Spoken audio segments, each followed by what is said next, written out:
being up here. First of all, I'd like to thank the University of Missouri, especially Dr. Duncan and his staff, Gloria Smith, and others who arranged this and set up all the support. What I'm going to talk about today is 20 years of history and research that we have been performing in this area. We currently call it low-energy nuclear reactions. That may not be any more accurate than the term cold fusion, but it's one that the field has kind of adopted. We're going to do a little bit of a tag team. In addition to myself, Dr. Pamela Boss is going to be doing part of the presentation, and also Larry Forsley is going to also be involved. And we are including work that has been done by Melvin Miles and Mitchell Schwartz in the presentation. Right off the top, I'd like to offer a little bit about how do you survive 20 years in this controversial field. And Dr. Duncan talked about the importance of following the scientific process, and that certainly has served us well. Carefully design experiments and conduct those experiments, repeat and validate the results, submit those results to peer review, respond to the referee's comments, and publish, and then based on that design new experiments and continue to advance the progress.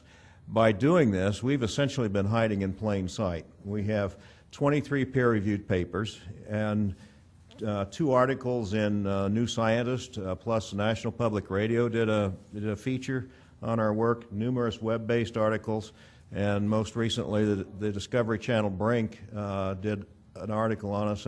And throughout all of this, the reception that we have received certainly was much better than what Pons and Fleischmann received when they made their announcement. And in fact, there at the bottom you see some of the most recent remarks. Bob Park, who wrote Voodoo Science and has been very skeptical of cold fusion, is now admitting that this is science.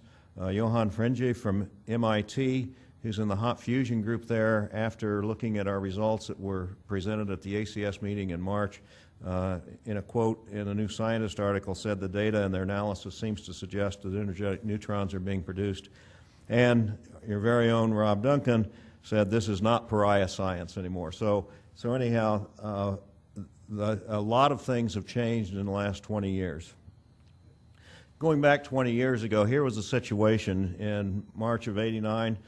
Pons and Fleischmann made their announcement. The physics community said, hey, their experiments aren't repeatable, there aren't any refereed papers, the experiments haven't been replicated, and if it's nuclear, where are the neutrons?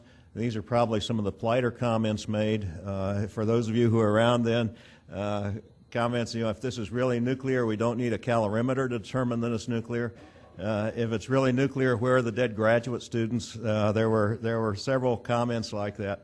But in spite of all that, thousands of scientists worldwide attempted to replicate the results. And after all, Pons and Fleischmann were both very respected scientists. I think the Time magazine kind of got that right here when they said it stirred excitement and outrage in the scientific community.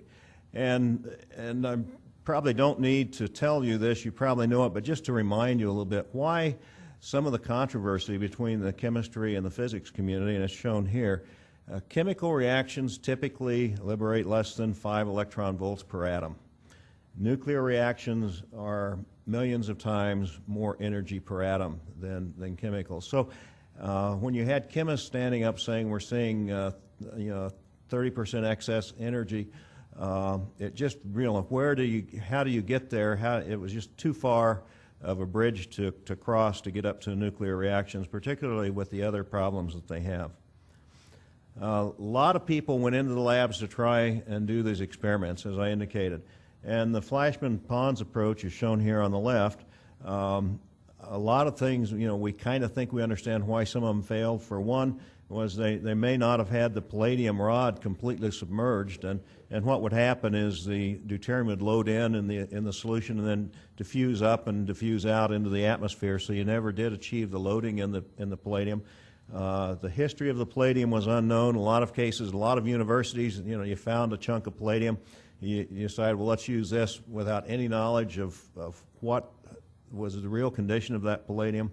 And the other thing is lack of recognition that there was an incubation time of several days to several weeks before the reaction would display itself, and most people didn't understand that. At SPAWAR System Center, we devised another technique to do the experiment. Dr. Stan Szpak, who was an electrochemist, he and Dr. Boss were working in developing high-energy density batteries for torpedo propulsion at the time. And they said, you know, rather than try and load a palladium rod, let's start with palladium chloride in a lithium chloride solution in deuterated water. When we apply a current, what will happen is the palladium will plate out on the cathode, and as it turns out, that's also where the deuterium will evolve. So what we were doing is we were loading the deuterium into the palladium as it was being built up on the cathode. And in the picture there in the upper right, you see the structure of the electrode after we took a look at it with a scanning electron microscope. You see a very cauliflower type approach, a lot of surface area. You know, they say if you have a choice of being good or being lucky, choose be lucky. I think in this case we were both good and lucky. Certainly it was a good idea to do this. We were lucky in that now we understand, I think we have a great more understanding that surface area is very important, and clearly this technique produced a high surface area. We have an understanding that defects in the lattice may be very important, and in this process we were actually building the defects in at the time. These were things we didn't necessarily appreciate at the time we devised the scheme. The main reason we did this was because we didn't want to wait 2 weeks. And so the advantages of codeposition, short loading times with measurable effects, and you see 3 of the publications in general in the presentation. Whenever you see a reference like that, it represents one of the 23 papers that we've published. These experiments were extremely high repeatability. It maximizes experimental controls, and you'll see how we take advantage of that several times over the 20 years. And extremely high surface area and defects built into the lattice, as I've already mentioned. Here's an example that shows how fast we saw the reaction. You see there in the chart in the middle 2 experiments. One and in both cases the cathode was hotter than the solution. We had thermocouples, one affixed to the back of the cathode, one in the solution, and in a matter of less than an hour we were able to notice that the cathode was significantly hotter than the solution, or measurably hotter than the solution. That shouldn't be. Yeah, if it's joule heating, then the solution should have been hotter, and certainly the solution was higher resistance than the cathode. So, this was a surprise. This is something that we shouldn't have seen. Also, Pons and Fleischmann talked about a phenomena called heat after death, and we observed that also, where when we turned things off, you'd get a burst of energy, and so something was happening here that we didn't understand. We didn't do a lot of work with calorimetry, and for a variety of reasons, but one of our co-workers at also a Navy lab, Dr. Mel Miles, who was at China Lake, did some experiments using codeposition and calorimetry, and again, so not only was he able to do this and achieve these results repeatedly, they also occurred very quickly, and he showed that the co-deposited cathodes produced excess heat equivalent to what was being produced by the bulk palladium cathodes. And in fact, he also talked about the positive feedback, another phenomena that Pons and Fleischmann had talked about. And you see on the left the expected behavior when the rate of excess enthalpy remains constant, and then you see on the right the positive feedback effect. Dr. Duncan mentioned a couple of times that every time we looked for heat, we saw excess heat, and that's correct. When we looked for heat, we realized we really didn't understand what was causing it, and so we have spent the bulk of our time looking for designing experiments and looking for results that would help us understand the underlying physics that are occurring. And one of the things that we did was we took an IR camera, we cut a hole in our cell, and by the way, here I have a typical cell that we use. It's costs less than $1 at a hobby store. This one already has the hole cut in it, and you put a Mylar window over that, and then view it through an IR camera. And when you do that, you see the kinds of display here in the upper left. We were able to observe how the electrode heated up during this process. And so it wasn't just a gradual heating up of the whole electrode. There were spots that were occurring.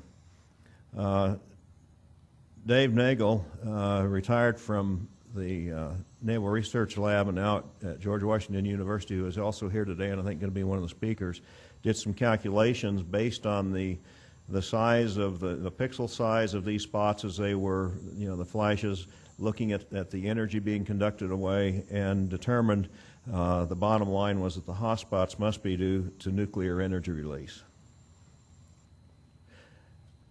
We took advantage of the codeposition, and this is one of the examples in experimental flexibility. We showed the IR data to Lowell Wood from Lawrence Livermore Lab, and he said, hey, you guys in the Navy, why don't you put a transducer in your cell, because these should be leaving signatures. You should be hearing these. These appear to be mini explosives. Well, we're the Navy. We did one better. We took a piezoelectric material, co-deposited right onto the face of the piezoelectric material, which is shown here in the upper left. By doing that, we were able to get a direct input of these events when they occurred, and the two plots along the bottom show the kinds of results we would get. You get a very sharp pressure spike down, and then followed by a temperature spike that would then gradually decay, and the pressure spike would travel much faster than the temperature, and so as a result, we did some calculations, and based on this, we felt that this is an indication that in fact the reaction is occurring very near the surface of the electrode rather than in the bulk of the electrode. Other experiments that we did looking for nuclear signatures, photographic film. You see on the upper left, after we had conducted an experiment, and this happened to be with one of the piezoelectric material transducers, we dried it, put a thin piece of mylar or something between it and film, did this in a dark room, put it inside a dark envelope and left it for a few days, then took the film out and developed it. And when we did that, you can see that the film was fogged. We have other detectors, that a gamma ray detector and X-ray detectors. So we have seen other evidence of nuclear reactions. Low intensity radiation in this experiment you see on the right an X-ray and a gamma ray signature. These were conducted at the same time. They were on separate electrical circuits, and you can see that in fact the data seems to be consistent. They were both tracking, so that again this offers more positive indication that nuclear events are occurring. Tritium production was another thing we looked at, and published this in Fusion Technology. Did a very careful tritium experiment. One of the problems or one of the challenges in publishing papers that purported to produce tritium is that there's some tritium in deuterated water. And so how did you know that you in fact produced additional tritium? And it's even a harder case to make if you have to replace, if it takes a long time to do the experiment and you have to replace and add more deuterated water, or you're providing a natural enrichment of the tritium. The fact that our experiments occurred over a much shorter period of time made it easier for us to make the argument that no, that was not the case. And in fact, when we did these experiments, we had 3 out of 5 experiments we did produced tritium production rate that, if averaged over a 24-hour period, was between 3,000 and 7,000 atoms per second. 2 experiments showed a complete mass balance. Did not show any additional tritium. As you can see here, although we say it's 3,000 to 7,000 atoms per second over a 24-hour period, we really don't. The indication is that the tritium production occurred in bursts rather than at a uniform period of time over that time. One of the other things that we started looking at is the impact of an electric and magnetic field on the results.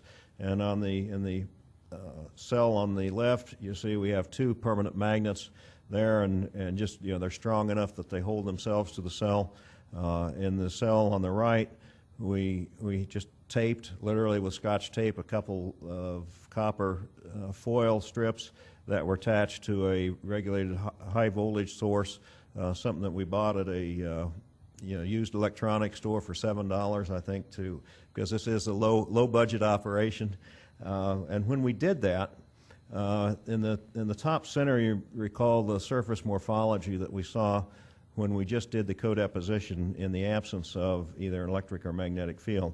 In this case, you see the pictures of the electric field. You see formation of fractals, in some cases long wires, some folded foils, and even craters, which could indicate something relatively violent or something happened. A lot of energy could have been released there. These microvolcano-like features, that we see on the left in the applied electric field, in fact, also matched sonofusion of thin foils that Roger Stringham has done, and recall from the pictures that Dr. Duncan showed from energetics, the same kinds of things, and so this is consistent with what others were seeing in this field. And note the middle on the left, that looks like something that where a high energy release, it melded the metal, it ejected it, and then it quickly recrystallized, because recall this is all underwater. If in fact you're getting this kind of reaction, then it would suggest that maybe there are other things that would be evidence of nuclear reactions, and one is there transmutation going on. And so if we took a scanning electron microscope with EDAX capability and put the crosshairs on the rims of the ejecta, what we found was significant examples of aluminum and magnesium, metals that were not there when the experiment was started. Here's another case where you can see magnesium, silicon, aluminum, and zinc. When we published this paper, it was in review for, I think, 7 months. Dr. Duncan talked about it's good to get harsh review. I think this one qualifies. It went back and forth several times, trying, with them forcing us to say, convince us that this was not contamination, that this wasn't there to begin with. And ultimately, we did several, blanket control experiments. We went back to them and finally pointed out that even if we had put aluminum in solution at the time the experiment started, it would not have deposited from an aqueous solution onto the cathode. And so at that point, they agreed and allowed it to be published.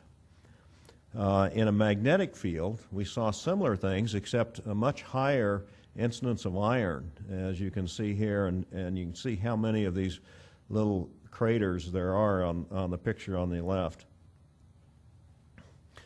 We weren't the only ones that were seeing transmutation effects, and in fact, Professor George Miley from the University of Illinois compiled a list of groups that were reporting transmutation, and you can see there are groups here in Japan, Italy, Russia, China, the USA, and again, a couple more in Japan. On the right, you see the number of labs, like 11 labs of these 15 reported. They were seeing iron, 8 said copper, 7, 6. And then on the very bottom, you see the materials that we were seeing. So you can see that we were also seeing some of the same results that the other labs were seeing. I think this is a particularly strong evidence because only ourselves and Bacchus at Texas A&M were using codeposition to do this. In the case of Japan, it was gas loading.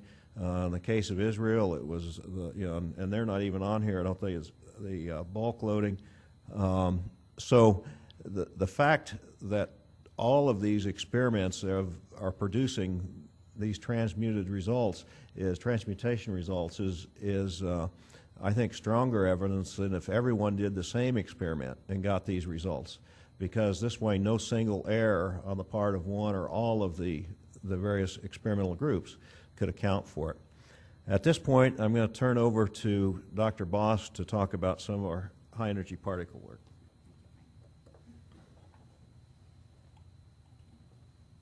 Okay. So in 2004, George Miley suggested to us that we should start doing some experiments using CR39 detectors. And so we looked into it and found out that CR39 is a polyallyl diglycol-carbonate polymer that has been widely used in the inertial confinement fusion field as a solid-state nuclear track detector.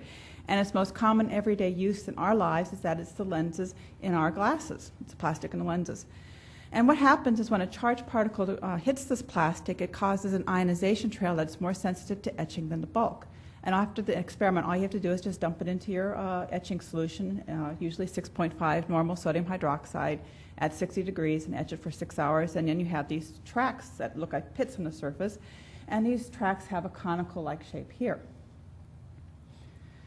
Last year, a paper came out by Durrani discussing the weaknesses and strengths of solid-state nuclear track detectors. One of the strengths is that there's a small geometry, the trails of damage on the orders of nanometers or microns in diameter and length. Long history and selectivity of track recording. These solid-state nuclear track detectors can retain a record of the nuclear activity for billions of years. And that's advantageous in that when you can periodically look at your detectors from time to time to look for evidence of other reactions. There's an existence of a threshold for registration. You have to have a certain charge and energy for them to appear. These detectors are very rugged and simple to use. They're inexpensive. They have an integrating capability, meaning that when an event occurs, they're permanently stamped on the surface of the detector, so you don't lose anything. Everything accumulates, so nothing can get averaged away. And they respond to both charged particles and neutrons. The weaknesses, of course, is that it does lack real-time capability. There is poor charge and energy discrimination. Even though the track size and shape depends upon the charge and mass of the particles as well as the angle of incidence, there's significant overlap in the size distribution of the tracks due to the particles. And there's also variability in the solid-state nuclear track detectors. Environmental conditions and manufacturing procedures result in problems of precision and reproducibility from batch to batch. And there's a lack of theoretical understanding on how some materials are able to have tracks and others not. We weren't the first to do work with CR39 detectors. Other groups have done it. Richard Oriani and John Fisher published a paper in 2002 in the Japanese Journal of Applied Physics. In their experiments, they had CR39 detectors above and below their cathodes, and what they saw was that track density in their electrolysis experiments were significantly higher than in their controls. Andre Lipson and others did some work where they were electrochemically loading these heterostructures composed of gold, palladium, and palladium oxide with deuterium. And once they were done with those experiments, they took those cathodes out, placed them in contact with CR39, and cycled the temperature. And they saw tracks consistent with 2.5 to 3 MeV protons and 0.5 to 1.5 MeV tritons. They also did some in situ experiments using 50 micron thick palladium foil in contact with the CR39. These were light water experiments, and they showed that the tracks were concentrated in areas where the cathode was in contact with the detector. And they also did some experiments where they placed aluminum and copper spacer materials between the detector and the palladium foil and reported on the emission of 11 to 16 MeV alphas and 1.7 MeV protons. So this is our experimental configuration. We put the CR39 in close proximity to the cathode, and the reason for that is that charged particles can't travel very far in water. Here are linear energy transfer curves for these particles in water, and you can see that even if you have 10 microns of thickness of water, you can cut down 2 MeVs of the energy of the alphas. Our first experiment involved nickel screen in the absence of electric or magnetic field, and we did not see any particles. Instead, we saw the impression of the nickel screen. And I showed this to Stan, and he suggested, well, maybe what you're seeing is damage due to X-rays, because based on the work we did with photographic film and the earlier germanium detector experiments. So he suggested that we place our detector with another screen material in front of our XRD, and that's what we did, and you can clearly see the impression of the copper screen that was in contact with the CR39. And it's a lot sharper than what we see with ours, but here the XRD has a very coherent collimated beam, whereas with our experiments, our radiation emissions are in all directions, anisotropic. We did a similar experiment where we exposed the CR39 to a cesium source, and we saw the same kind of damage we saw with our nickel screen. So we believe this kind of damage is representative of X-ray and gamma ray emissions. However, when we put the nickel screen in a magnetic field, that's when we started to see the particles. Here you can see the outer eyelet of the nickel screen, and where the palladium plated inside the eyelet, you see a very high density of particles. This was a silver wire experiment that was done in the magnetic field. You see the damage is associated with the cathode. Now, this looks like an awful lot of damage, but you have to remember this experiment went on for 2 weeks, so everything is adding up in that 2-week period. At higher magnification, you can see we have small tracks as well as large tracks. Some of the tracks are elliptical in shape and some are circular. And we have these things called triple tracks. And this triple track was actually brought to our attention by Gary Phillips, who's retired of the Naval Research Laboratory, and we'll talk about that later, the significance of those tracks. But what Gary told us was that a triple track is indicative of a reaction that gives off 3 particles of equal mass and energy. So our features due to background or to a particle. So here on the left-hand side, we have tracks on CR39 that was exposed to an americium alpha source, and here's tracks from our codeposition experiment. Here we have focused the optics on the surface of the CR39, and the tracks are dark in color. When you focus down inside, you see this bright spot in the middle, and that bright spot is caused by the tip of the cone acting like a little lens when the detector is backlit. And so dark on the surface, bright spot in the center, those are diagnostic features of a nuclear generated track. And you see we see the same things with our tracks. Dark on the surface, bright spot in the middle. Features that are due to background or chemical damage, are shallow, bright in color. They show no contrast. We did a series of control experiments. One of the things we did is we exposed our CR39 to our cell components in the absence of electrolysis. We let it go for the same amount of time as we did an electrolysis experiment. We saw no pits. So this told us that the tracks were not due to radioactive contamination of the cell components. We did electrolysis in the absence of the palladium chloride and saw no tracks. So this told us that the tracks were not due to the impingement of deuterium gas on the surface of the CR39. We replaced the palladium chloride with copper chloride in electrolysis experiments. There you have at the cathode metal plating out in the presence of deuterium gas. At the anode you have chlorine and oxygen gas evolution. The only significant difference is that palladium absorbs deuterium, copper does not. We saw tracks with the palladium system. We did not see any tracks with the copper system. So what this tells us is that the tracks are not due to chemical reaction of electrochemically generated deuterium, oxygen, or chlorine gases, nor are they due to the dendrites of the metal piercing into the CR39. We replaced the lithium chloride with potassium chloride and still saw tracks that told us that lithium was not required to generate the tracks. We replaced the heavy water with light water. We still saw some tracks with light water, but they were like 4 orders of magnitude less than what we saw in the heavy water system. And light water does contain deuterium in it, so it's quite possible that we're still seeing palladium-deuterium interactions. We also replaced the CODEP with the palladium wire. We did see some tracks with the palladium wire. They were not homogeneously distributed as we saw with the palladium chloride system, which told us that some sites of the palladium were more active than others, and this has been reported by other folks as well.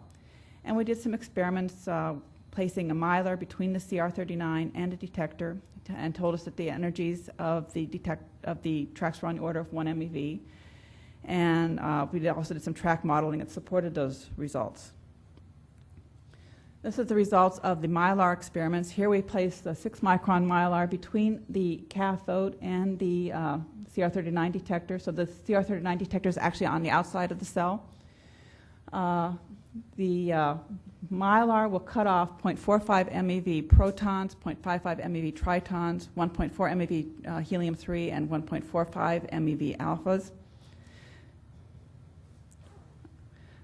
You can still see we saw tracks, and the fact that the CR39 is on the outside of the cell tells us, that, again, that the tracks are not due to chemical or mechanical damage. Okay, where I want to go. We did some track modeling. The track test program is freeware. It was developed by these fellows here, Nikizik and Yu. The input parameters for this modeling, you put in your energy of your alpha and MeV, incident angle between 30 and 90 degrees, your etch rate, which you can measure, which is in microns per hour, and the etch time in hours. And this is the relationship between the track etch rate to the bulk etch rate, and this is the equation that's used in the program. And here we modeled this particular track here. It's kind of like a pear-shaped track. If we put in an incident energy of 1.3 MeV, incident angle 35 degrees, etch rate of 1.25, and etch time of 6 hours, you get the same kind of pear-like shape. If you measure some of the parameters, D1 is the distance between the back edge and the bright spot in the middle. The computer analysis says it should be 5.59 microns. We measure 5.34, which is a pretty good agreement. The major axis, the computer says 9.32, we measure 9.36, and the minor axis 7.68, which is the same as what we measured. So it's pretty darn good agreement. To simulate the effect of water on the shapes of the tracks, we did an experiment where we took the americium source and we placed sheets of mylar between it and the detector. And in the absence of mylar, the energy of the particles on the order of 5.5 MeV, and you can see we have circular tracks as well as these elliptical and torpedo-shaped tracks. And those elliptical and torpedo-shaped tracks are coming in at an angle less than 90 degrees into the CR39. When you put an 18 microns of mylar between the detector and the americium source, the energy of the alphas has now been reduced to 1.92, and you can see we have primarily circular tracks. And that means that these tracks are caused by particles coming in at a 90-degree angle. These are the only particles that have enough energy to go through all that mylar. And it's the same effect we're seeing with our experimental electrolysis experiments because the particles have to go through water, and that slows them down. And here's the case if we have 24 microns of mylar, your energy of your alpha particles on the order of 1.09 MeV. And again, you see very circular tracks and some smaller ones as well. And here we compare our co-deposition tracks, seen here, with 1 MeV alpha tracks. You can see we have the circular ones, which we see in our experiments. And you see this one here looks very much similar to that one, and this track looks very similar to that one. And I'll turn the presentation on to Larry.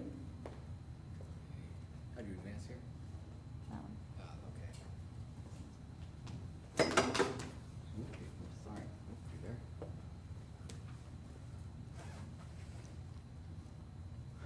I'm Larry Forsley. I'm with JWK International, and we're a collaborator with SPAWAR. I've been following their progress for 20 years and became very actively involved in the last 4. A lot of the work that I've been doing with them has been in the nuclear diagnostics, looking at both charged particles and neutrons and gamma ray emanations. This particular slide shows a scan using a tassel scanner for CR39. And what you see here is 1 millimeter swath of a piece of CR39 that is 1 centimeter wide and almost 2 centimeters long. So it's compressed in the Y direction. And on the front side, you see a series of tracks that are in fact coincident with 3 separate cathodes we had on there. We had a gold, a silver, and a platinum wire. On the back side, we also have tracks, again, roughly coincident with the gold and with the platinum, but virtually nothing associated with the silver. And we discovered these by accident. Again, Gary Phillips, as Frank had mentioned before, he and I were scanning these with a tassel scanner on the East Coast. And it turns out that day Pam was scanning some of these on the West Coast in San Diego, and within probably a few hours of each other, we had realized that we had been looking at the front and the back and unexpectedly found tracks on the back side. And the significance of this is that for a proton to go from the front to the back would require over 10 MeV. For an alpha particle to traverse this, it would take over 40 MeV. So the question became, if these are not charged particles, what's causing these tracks? Well, we have a second piece of information. If we look at the distribution, the number of counts versus the major axis of somewhat maybe elliptical tracks, we find that on the front we've got basically 3 populations. One which is around under perhaps a micron, one around a few microns, and the bulk of them are in a range of about 5 to about 15 microns peaking in here. From our calibrations, this area here more or less corresponds to perhaps a few MeV alpha particles. However, if you look at the distribution on the back, it's significantly different. You have 3 populations. You have a few of these small ones. You have a larger population here. But what's noticeable is this large hump that actually continues out past 40 microns. Now, if indeed this was caused by a charged particle going from front to back, generally the faster the particle, the more energy it has, the smaller the track it leaves. So a 40 MeV alpha is not going to leave a large track, it's going to leave a small track. On the other hand, these are consistent with having neutrons come in. And on my next slide, I'll show what this actually looks like. On the left-hand side, this is from plutonium oxide, which is a natural fission source, placed on top of a piece of CR39, and looking on the back side of it. So the neutrons are released, they pass through it, they interact with the carbon, hydrogen, or oxygen, they knock those particles through, and then when we etch them, as Pam said, you'll bring some of these tracks out. What's very noticeable, though, is all these smaller tracks. These are latent tracks. Because the efficiency of CR39 is so low for neutrons, on the order of 1 in 100,000, you can sequentially etch through, and you keep bringing up new tracks. These latent ones will become full-blown. You keep etching your way through. In our case, using a silver and palladium on the back side, you find the same kinds of tracks, and you find the same latent tracks in there as well. Now, there are basically three mechanisms by which these tracks can appear from the neutrons. Because the neutrons, being neutral, they'll just pass right through. They've got to encounter one of the atoms, and you can have an event here where you get a recoil where you'll hit, say, a hydrogen, you'll knock the hydrogen through, and the neutron will stall within. You can actually get a spallation. You can knock a proton out and pick that off, or actually have the carbon or oxygen come through. Or if you've got sufficient energy, what will happen is you'll hit, for example, carbon or oxygen, you'll actually shatter it, and you'll end up with 3 alphas coming off. If you look at a plot of the major axis versus the count, this is a log scale, it turns out you can do neutron spectroscopy this way. And again, this is from the work of Gary Phillips, who with DOE and DTRA funding went through and characterized these detectors to see if you could essentially identify different energy neutrons. And what you'll find is as the energy of the neutron goes up, you get larger tracks, and you have a region here which are due to recoil protons, a region around 25 microns which correspond to recoil carbon and oxygen, and then there's a region around 35 microns which is the 3 alpha breakup. And as I note down here, I can't read it from this angle. Oh, here we go. Gary's calibrated this from 114 kilovolts all the way up to almost 15 MeV. Now, if we superimpose the data that we've taken in our analysis, you find the following. Again, log of counts, the major axis across the bottom axis. So we take a 2.5 MeV neutron source, in this case a DD fusion tube, and a 14.8 MeV neutron source, which was spallation from a cyclotron. These are in red and in blue, and you'll find out that you've got a distribution. In the case of the 14.8 MeV, you actually have recoil carbon oxygen, but you have this peak down here, you've begun to shatter the carbon. If you look at ours from the palladium deuterium codeposition, we overlay on top of that, and in addition, we also have these peaks out here. Now again, as I said before, one of the ways to confirm that these are in fact neutron recoils as opposed to some artifact is to sequentially etch. We normally etch for about 6 hours. In this case, Pam has etched for 60 hours, and we're actually going now for 53 microns of plastic removed, and these 2 latent tracks are beginning to come out, and this track that was closer to the surface is now getting much, much larger. And again, using the dual focusing, you can see these have the typical shape. And because these may be coming in normal, the neutrons may be coming in normal, but when you're going to have these scatter off, you'll have them going in almost any direction. And that's exactly what you see right here.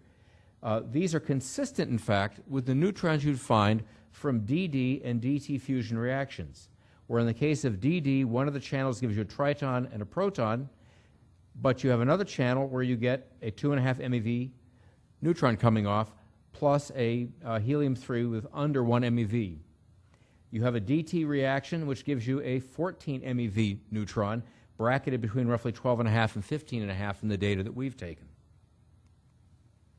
We have a colleague, Andrei Lipsin, who took CR39 to a cyclotron in Russia and mapped out the energy versus the track diameter and plotted these out. This is now just looking at protons. He then went through and sequentially etched this and found that although he couldn't easily differentiate these at say 6 to 8 hour etching, if you etch longer, you can in fact differentiate these, and that means you can differentiate protons in energy between, say, 1 and 2.5 MeV. Taking that data, he then produced a plot that shows the number of counts versus the recoil energy, the protons, and in this case we're now looking at the recoils from the neutrons that came in and impacted CR39. And this particular data was actually taken at a codeposition experiment done at SRI. First, he's overlaid on here a californium source, and that has a peak around 2.5 MeV, which is what's known for californium. It's a spontaneous neutron generator by spontaneous fission, and it has a tail that goes out actually as much as 5 or 6 MeV. What we see with the data from the CR39 from codeposition is a nearly monochromatic source of neutrons, because it cuts off very, very sharply above 3 MeV. Well, we've now characterized the potential that we've got DD fusion neutrons. Now we'll look at triple tracks. This is from the literature, and what happens is a neutron comes in. If it has over 9.5 MeV, it has enough to make up for the binding mass deficit between carbon-12 and 3 alphas. Any additional energy then goes into driving these alphas, and you can see that you get a variety of different positions. What's happening is the neutron comes in, and there's a tendency for it to go in the forward direction.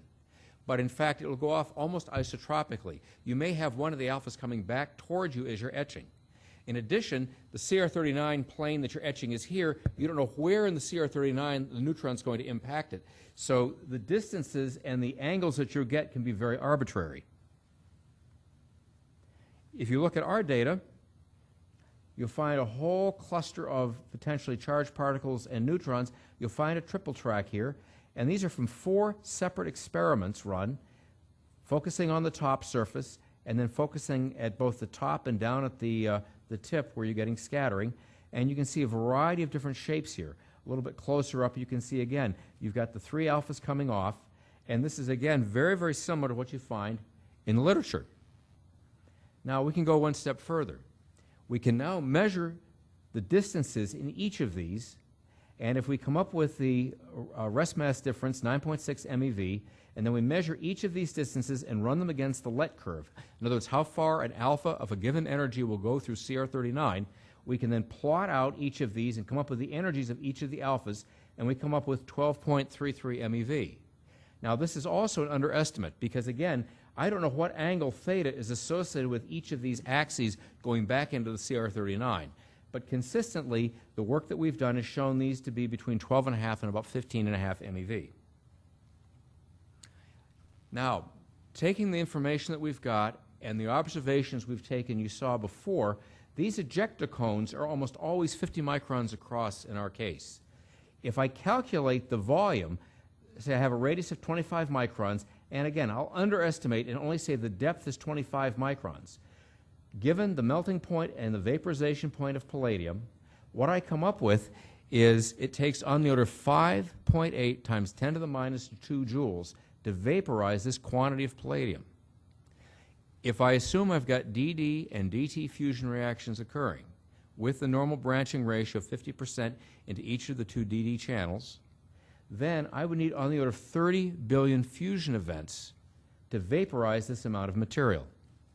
Now what's very significant about this is if you look at the CR39 we've got and what I showed before, you'll see that there are recoil tracks on the backside associated with the cathodes. If you add up all of the neutrons that we see times the inefficiency of CR39, we have on the order of 100 million to 1 billion neutrons that we see across the entire CR39. Yet what this is saying is that we've got on the order of 30 billion fusion events with 30 billion neutrons being produced. And the answer is that not all of this heat is being produced by conventional DD and DT fusion reactions. I would make the case that this is a strong example that there are at least 2 channels in this system. And looking at some of the possible nuclear pathways, I come from the hot fusion community in laser fusion. We start off with tritium, so you have a DT reaction to begin with, and you get the 14.1 MeV neutron. In fact, these triple tracks are referred to as nuisance tracks in the laser fusion community because you want to use the neutrons to diagnose what's happening in the core. So when you get triple tracks, they tend to obscure what other broadening of the track energy you've got. And we do the same thing. We're making use of the neutrons as a diagnostic to know what's going on inside the system. Running through the rest of these reactions, you come down to one mentioned before by Rob, that you get D plus D going to helium-4 about 10 to the minus 6 times, producing a gamma ray that's hard to see. And then we have another reaction, which is perhaps the thermal channel of cold fusion. This one produces only heat and has no gammas. So it may be that we have evidence of this happening in the system we've seen.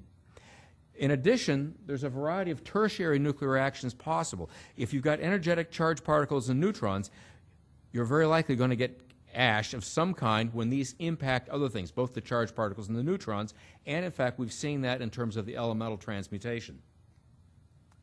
One of our colleagues, Mitchell Swartz, has gone and plotted out this data and come up with what he calls the optimum operating points.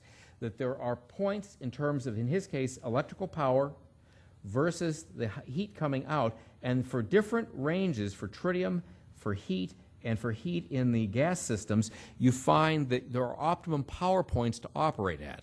And this is one additional interpretation of the data, but if in fact this is correct, this would begin to give us a sense,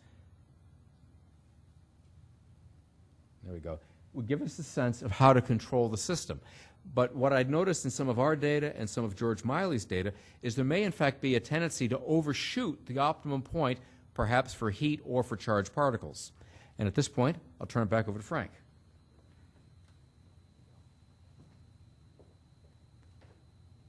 Thank you, Larry. After we presented at the ACS meeting in March, some of the web postings said, "I'll believe it when it's been replicated." Well, these experiments have been replicated. In the case of heat and radiation, we've mentioned Mel Miles. In the case of tritium, John Bockrust, who is at Texas A&M, and in the case of energetic particles, Fran Tanzella from SRI, Winthrop Williams from Berkeley, and Ludwig Kowalski, who's retired from Montclair State University.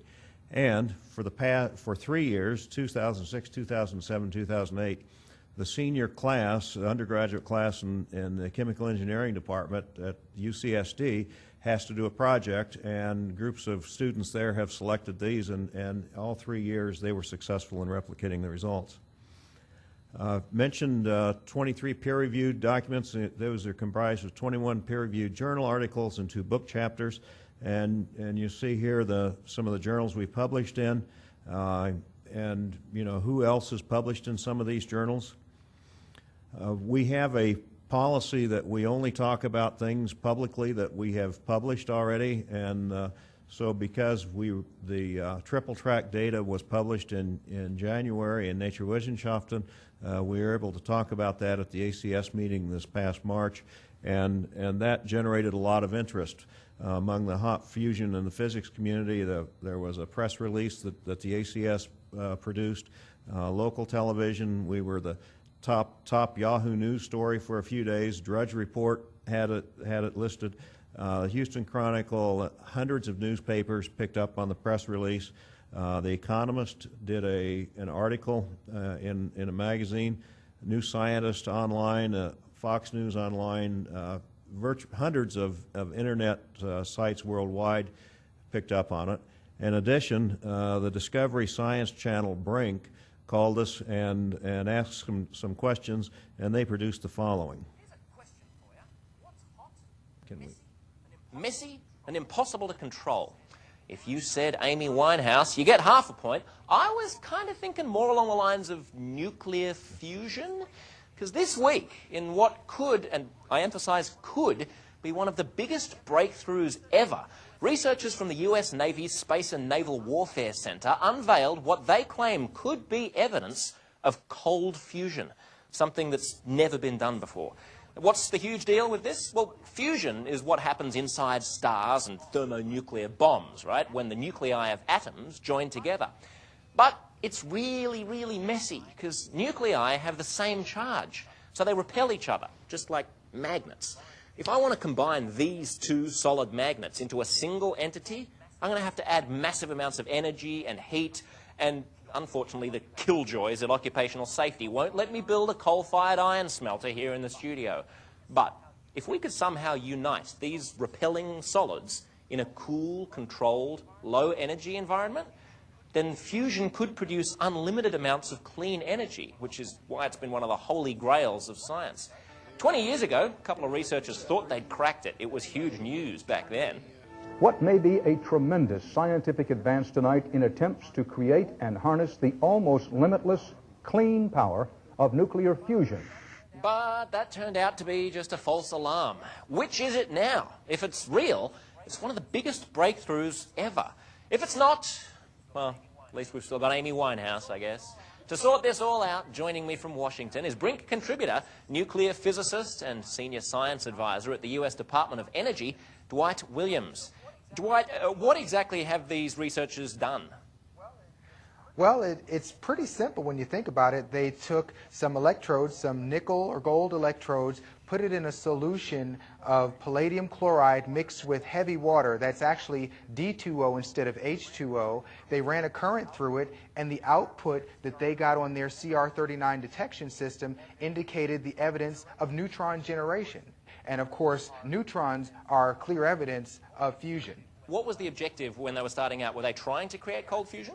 Yeah, I think their intent was to create cold fusion, and so far the evidence does not discount that cold fusion was produced, but as of this point, all the jurors are still out as to whether this was indeed cold fusion. Simply the evidence of neutrons does not mean that fusion took place. There are other reasons why you might get the neutrons. What else could they imply? What else might be going on here?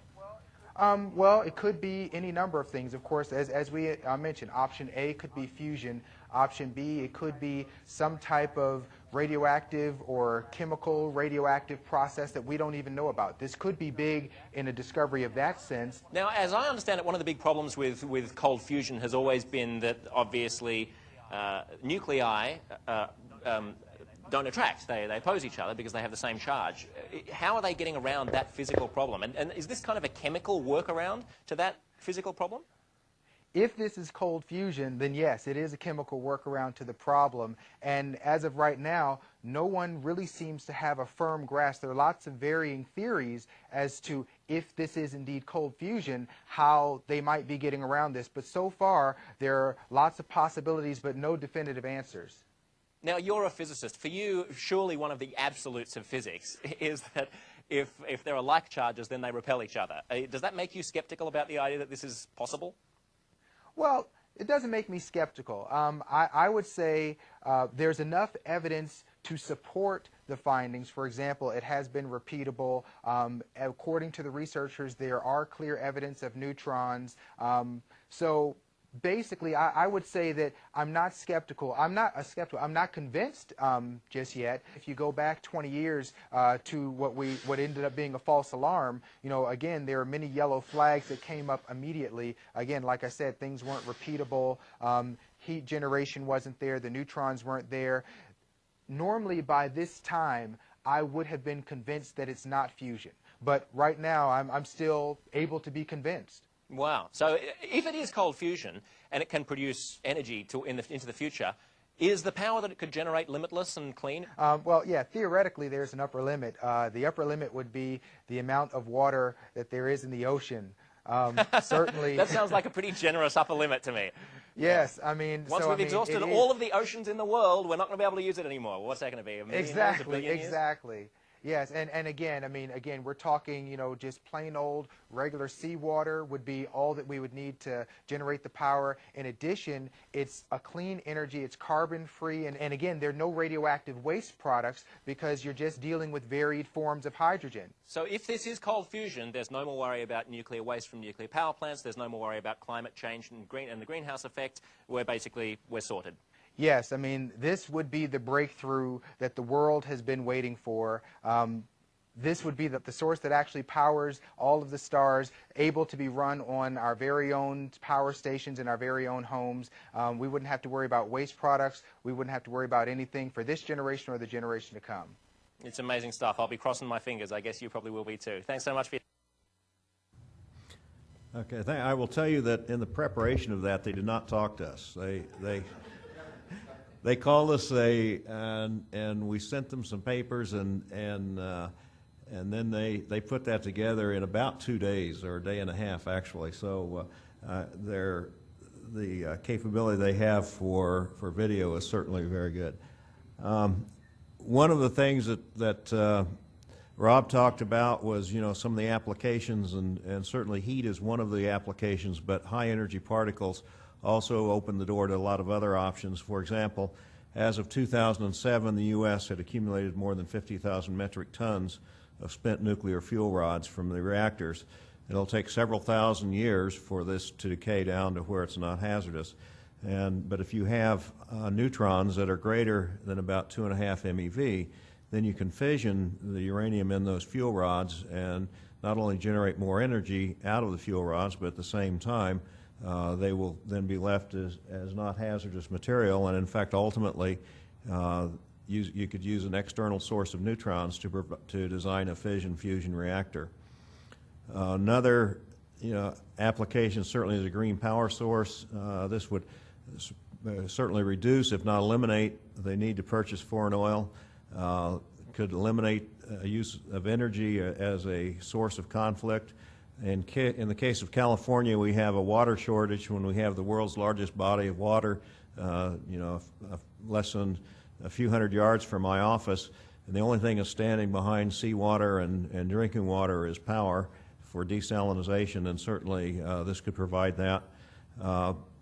As far as the impact on the economy, the worldwide impact would be huge, because all of a sudden it would be much more economical to redesign and invest money to take advantage of the low-cost power, and ultimately designs for small power supplies. On the right, in the upper right, you see article that occurred in a Japanese magazine, and you see the lady has her little nuclear reactor right there in the kitchen with her. I'm not sure we're going to get there, but in any event, this was an interesting photo. Summarizing our experimental results, we've presented evidence of excess heat generation, evidence of low energy radiation emissions and X-ray and gamma rays, tritium production. We've presented results of the electric and magnetic fields and the change in morphology and transmutation.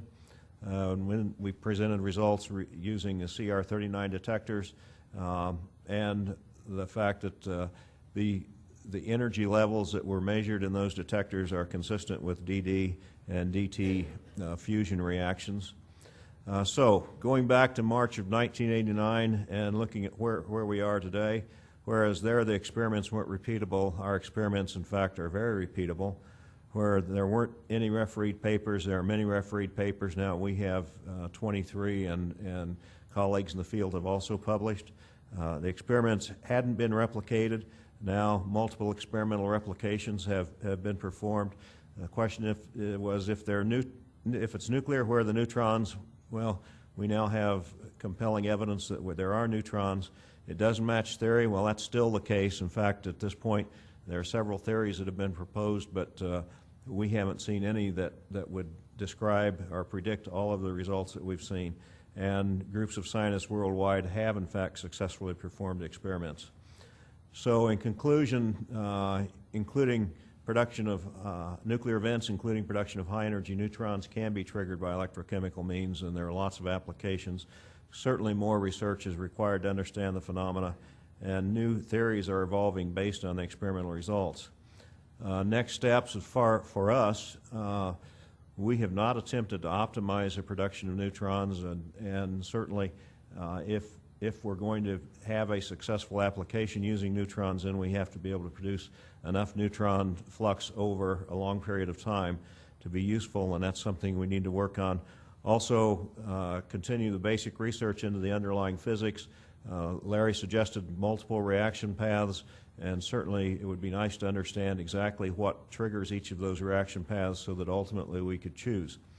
A debt owed certainly to Martin Fleischmann and Stanley Pons, who 20 years ago had the audacity to openly challenge what that all was known about nuclear physics perhaps wasn't correct. Maybe they made some mistakes, but certainly it took a lot of conviction for them to stand up and make those claims.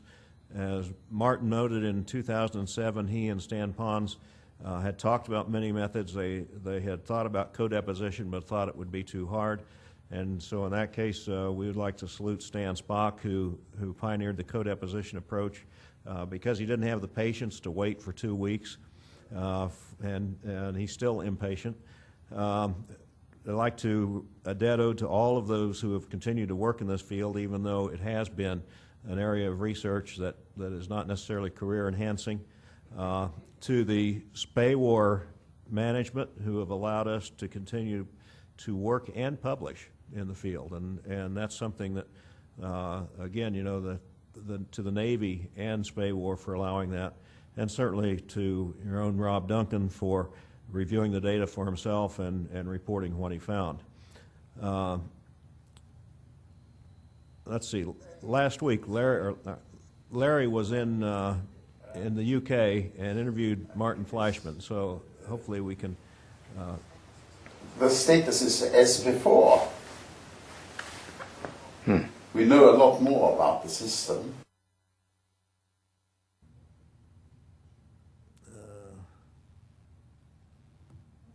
Let me.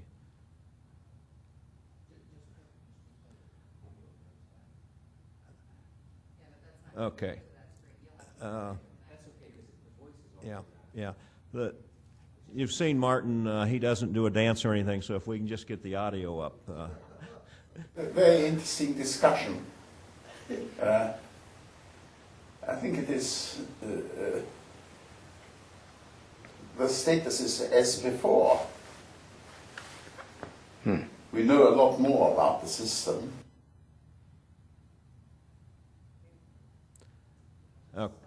Okay, well, let me, unfortunately, it looks like we may not get to the final sentence that he said, which is one that I wanted to get, because his admonition to all of us was keep on going.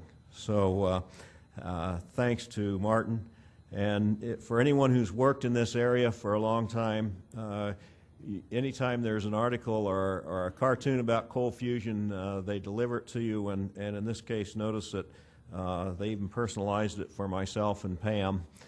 And so, you know, the 60 Minutes folks, when they talk to us, ask about it, and I said, you either have to have a sense of humor or a real thick skin, and I think a sense of humor is far more important.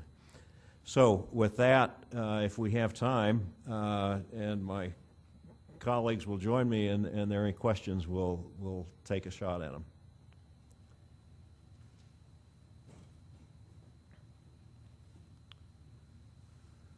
We get off easy today. Yeah. Well, I have a question for you folks then. From what you've seen between Rob and ourselves, what's that? Oh, I have a question for you folks out there then. From the talks that you've seen, Rob's and ours, how many of you believe there's something going on in here? Just show of hands. That's pretty good. Okay. How many of you are sure there's nothing going on? Oh, now that's different. Okay, well, There's a question in the way in the back. is there a question? No. Okay, well, thank you again. Just waving at us.